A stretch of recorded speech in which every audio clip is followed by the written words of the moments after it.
Chapter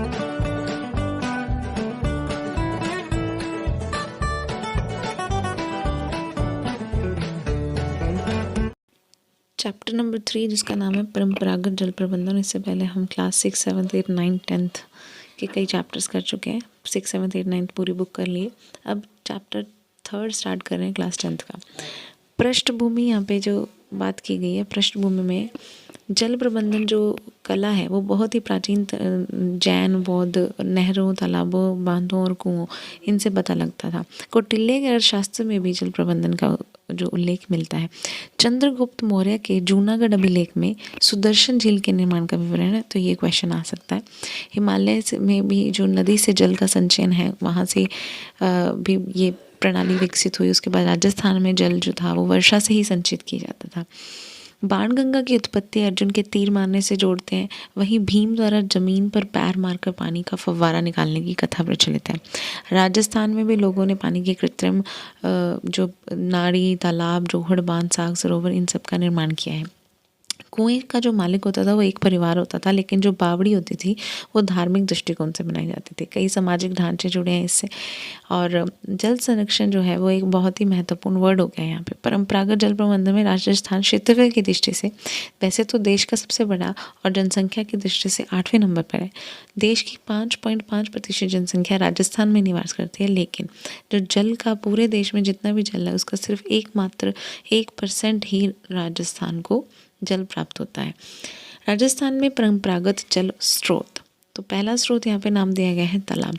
तालाब में वर्षा से पानी जो है वो विकसित इसमें तालाब में आता है और तालाबों का वैसे आजकल शहरीकरण हो चुका है। मुख्य तालाब कौन कौन से थे? सवाई माधोपुर में सुख सागर तालाब, काला सागर तालाब और जंगली तालाब। तो सुख, काला, जंगल सवाई माधोपुर में। पाली में हेमावास, दांतीवाड़ा, मुथाना और मुथाना तालाब है। ठीक है, तो ये जो पाली है इसके आपको कैसे याद रखना है? हेमा, दांती, मुथाना, पाली, कैसे भी वर्ड याद बना कर आपको याद रखना है। भीलवाड़ा में सरेरी, खारी, मेचा, सरेरी, खारी, भील, तो ई की मात्रा आ रही है। उदयपुर में बगोलिया तालाब, चित्तौड़गढ़ में पद्मिनी तालाब, वाकानिया, मुरालिया, सीना पानी, सारे बड़े नाम है। बूंदी में कीर्ति, मोरी, बरड़ा, हिंडोली। ठीक है, भरतपुर में पार्वती और बारेठा, जैसलमेर में गढ़सीसर, तो ये क्वेश्चन पूछा गया था। डूंगरपुर में एडवर्ड सागर। ठीक है, ड से डूंगरपुर, ड से एडवर्ड सागर। ठीक है, उसके बाद है प्रतापगढ़। तो प्रतापगढ़ में क्या है? रायपुर, कंदेर, खिरोट, कोटारसी, ढलमू, अचलपुर, जाजली, अचलावादा, सांगथली और तेज सागर। तो प्रतापगढ़ में वैसे इसका नाम बहुत कम लिया जाता है, 33वां जिला है ये हमारा, लेकिन इसमें बहुत ही खासियत दिखाई हुई है। नेक्स्ट है झीलें।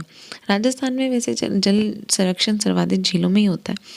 यहाँ पे जो राजा थे, सेठ थे, वो बनवाते थे। जैसे लाल सागर झील 1800 ईस्वी में, किलाना झील 1872 में, तख्त सागर 1932 में, उम्मेद सागर 1931 में। अब यहाँ पे झीलों की जिलेवार स्थिति भी दी गई है। अजमेर में आना सागर, फॉयज सागर, पुष्कर झील, अलवर में जय सागर, मानसरोवर और विजय सागर, उदयपुर में फतेह सागर, पिछोला, जयसमंद, उदय सागर, स्वरूप सागर, करौली में नाग तलाई, जुग्गर, ममचेड़ी, नीदर, कोटा में जवाहर सागर, ऊपर जय सागर था अलवर में, कोटा में जवाहर सागर, चित्तौड़गढ़ में राणा प्रताप सागर और भोपाल सागर झील है। चूरू में ताल छापर झील है, ये भी एक बहुत बार क्वेश्चन पूछा गया है। जयपुर में सांभर झील, छापरवाड़ा झील और जमवारामगढ़ झील है। जालौर में बांकली और बीठल झील है। जैसलमेर में गढ़सीसर, उम्मेद सागर, प्रताप सागर है। जो प्रताप सागर है यहाँ पे ये 2 जगह लिखा गया है, जोधपुर में भी है, बालसमंद, उम्मेद सागर, प्रताप सागर। तो इसमें शायद या तो ये मिसप्रिंट है या यही दोनों जैसलमेर, जोधपुर में। झालावाड़ में मानसरोवर, झुंझुनू में अजीत सागर, टोंक में बीसलपुर, टोडरी सागर, डूंगरपुर में गैब सागर और सोम कमला। वैसे सोम कमला अम्बा आपने सुना होगा, यहाँ पे ये सोम कमला ही लिखा हुआ है। उसके बाद दौसा में कालक सागर, धौलपुर में रामग सागर तालाब शाही, नागौर में डीडवाना या भाकरी मोलास कहते हैं इसी के साथ इसको में, पाली में सरदार समंद, बाड़मेर में पंचभद्रा, बारा में उम्मेद सागर, अकलेरा सागर, बांसवाड़ा में माही, बजाज सागर बांध, बीकानेर में लूणकरणसर, अनूप सागर, गजना झील, बूंदी में नवलख सागर, जेत सागर, सूर सागर, भरतपुर में मोती झील। तो आप इसको ऐसे याद रख सकते हैं कि भरत मोती लेकर आया, भील मंडल में बैठा, खारा खारा वहाँ पे पूरी बनी थी, है ना। तो ऐसे कैसे भी याद रखिएगा। भीलवाड़ा में मांडल सागर, मांडल तारा, ताल, खारी बांध और जैतपुरा। राजसमंद में राजसमंद झील है, तो ईजी है ये। सवाई माधोपुर में पांचना बांध और मुरेल बांध है। सिरोही में नक्की झील है। सीकर में रायपुर। श्रीगंगानगर में शिवपुर हेड झील है, तो श्री शिव ऐसे याद रखिएगा। हनुमानगढ़ में तलवाड़ा झील है। प्रतापगढ़ में यहाँ पे झील का नाम नहीं दे रखा। नाड़ी, अगर आपको ये आंसर पता है प्रतापगढ़ के लिए तो इसको आप कमेंट सेक्शन में लिख सकते हैं। नेक्स्ट है नाड़ी। ये एक प्रकार का पोखर होता है, इसमें वर्षा का जल एकत्रित होता है। तो यहाँ से ही छोटा सा ही क्वेश्चन आ सकता है कि नाड़ी क्या होती है राजस्थान में। तो ये जल एकत्रित करने के लिए एक पोखर है। जोधपुर की तरफ इसमें ये ज़्यादा बने हुए हैं। 1520 ईस्वी में राव जोधा जी ने सर्वप्रथम एक नाड़ी का निर्माण करवाया था। पश्चिमी राजस्थान के प्रत्येक गांव में आपको नाड़ी मिलेगी। रेतीले मैदानी क्षेत्रों में ये नाड़ियाँ 3 से 12 मीटर तक गहरी होती हैं, जिनके नल निकासी की व्यवस्था भी होती है। पानी 10 मिनट तक इसमें एकत्रित रहता है। एल्यूवियल मृदा मिट्टी वाले क्षेत्रों की नाड़ी आकार में बहुत बड़ी होती है। तो यहाँ पे कौन सी मृदा है? एल्यूवियल। इनमें पानी 12 महीने तक एकत्र रहता है।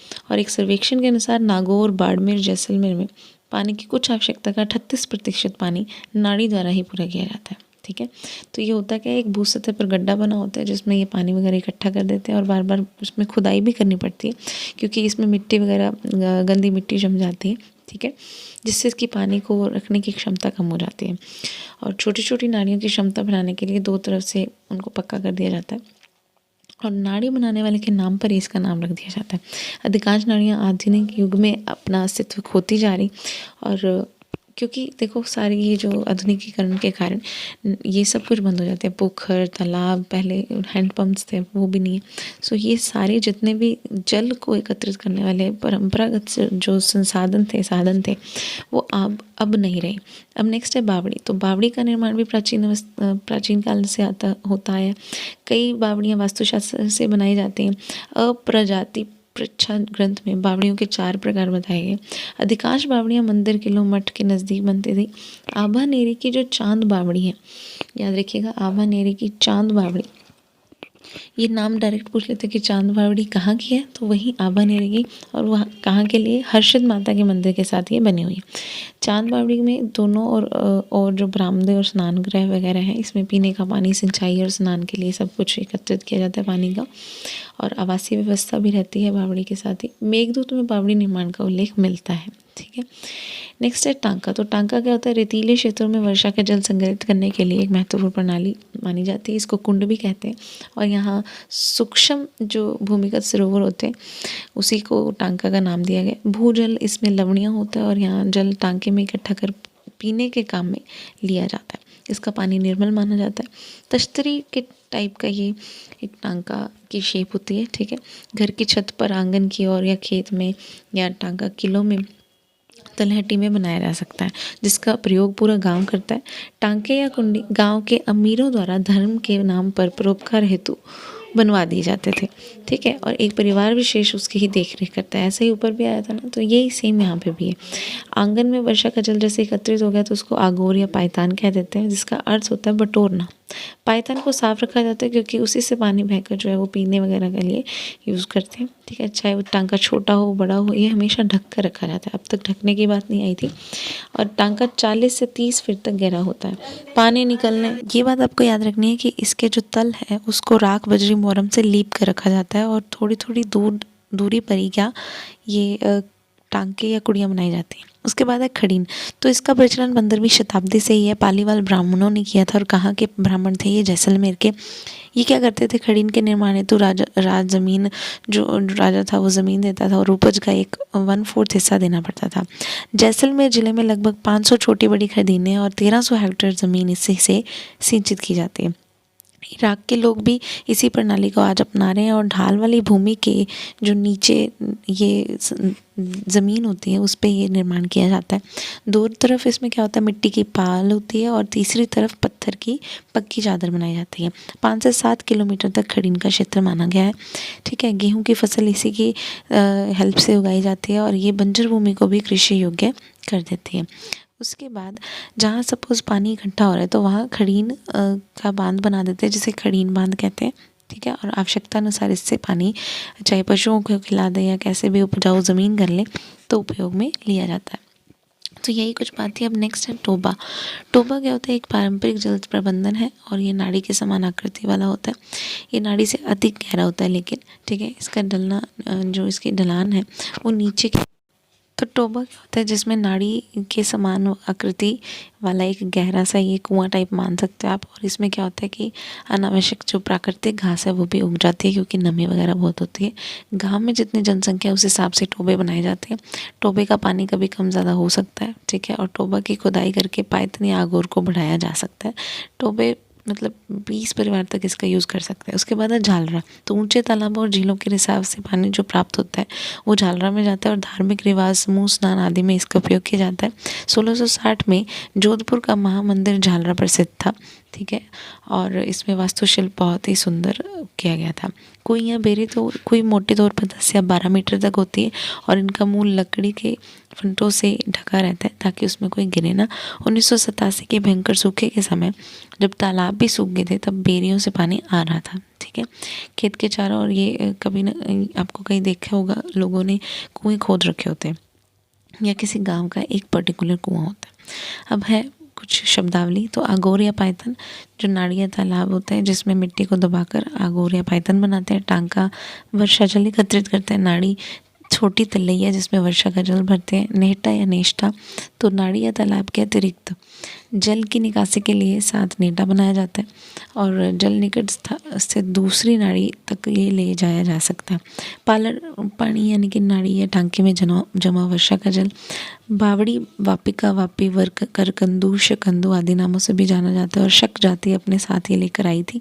ठीक है, और जोधपुर भीनमाल में आज भी 700-800 ईस्वी में निर्मित बावड़ियाँ मौजूद है। बेरी छोटा सा कुआं या कुई होती है। मदार जो होता है तालाब में जल के आने के लिए निर्धारित की गई धरती की सीमा को मदार कहते हैं कि कितनी किसकी सीमा है। उसके बाद आपदा जल प्रबंधन की बात है कि कैसे आपदा हो सकती है बाद में, तो उससे के लिए आपको पानी की जो सेविंग है वो करनी चाहिए। कंजर्वेशन ऑफ वाटर ज़रूरी है।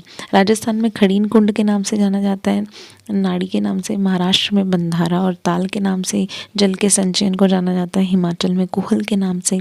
तमिलनाडु में इरी, केरल में सुरंगम, जम्मू क्षेत्र में पोखर और कर्नाटक में कट्टा आदि नामों से पानी को सेविंग जो कंजर्वेशन है उसको ये प्राचीन स्रोतों को जाना जाता है। ठीक है, तो ये आप याद रखिए राजस्थान में खड़ीन और कुंड वगैरह। उसके बाद यहाँ टोटल परसेंटेज की बात की गई है कि देश के 80% हिस्से में 3 महीनों में, कौन से 3 महीनों में, जो जिसमें वर्षा की अधिकता होती है। ठीक है, जो मौसमी महीने होते हैं तो उसमें 80% तक वर्षा प्राप्त हो जाती है। उसी पानी का भंडारण करके आगे फिर जो भी कार्य है वो किए जाते हैं। लेकिन अगर जल प्रबंधन ना हो तो हम पानी को ज़्यादा देर तक नहीं रोक सकते, जैसे सूखा अकाल जैसी स्थिति बन जाती है जिसी की वजह से बिजली वगैरह और ये भी रुक जाते हैं सारे काम।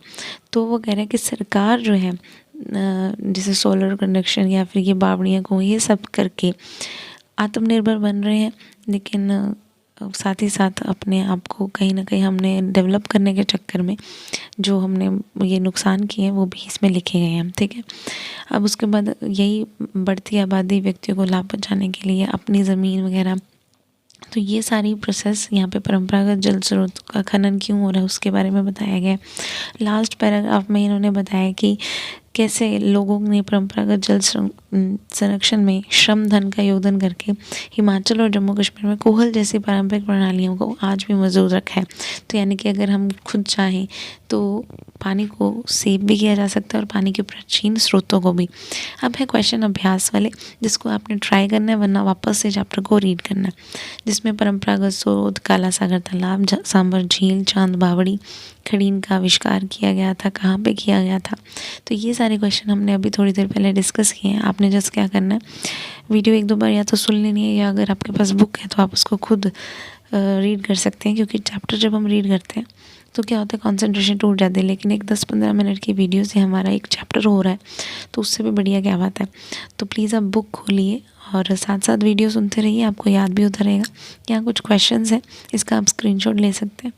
है तो ये अति लघुतरात्मक निबंधात्मक, लेकिन इसमें से भी MCQ क्वेश्चंस बन जाते हैं।